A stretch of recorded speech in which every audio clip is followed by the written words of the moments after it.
So the first thing we're gonna do if we're gonna make bread is to build our levain. Levain is basically your starter, but you give it an extra large feeding so it grows to a suitable size for baking.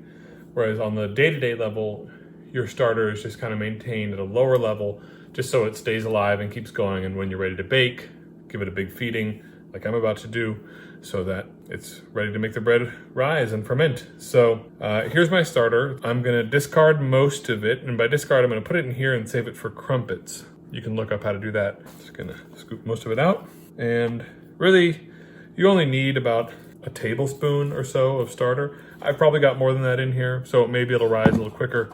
I don't know. I'm not very precise about this specific aspect. So saving this for later. Starter. Now for a loaf of bread, you need about 100 grams of levain. So I've got my scale here, turn it on. I'm gonna add a bit of water.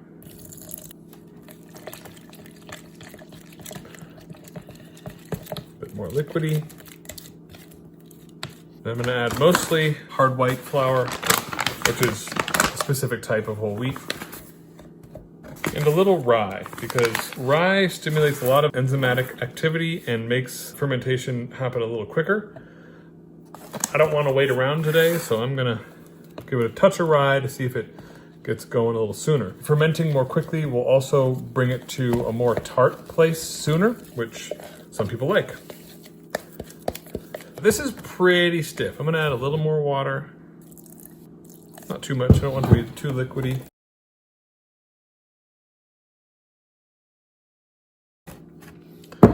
So now, I'm gonna zero out the scale, put this back on. I know this container is about 90 grams, and I've got more than enough for the loaf of bread that I'm gonna make. I have 250 grams of starter, so that'll leave me plenty of leftover after I bake to continue to feed and maintain as my starter for the next batch. So that's how you feed your starter to build the levain for your loaf of bread.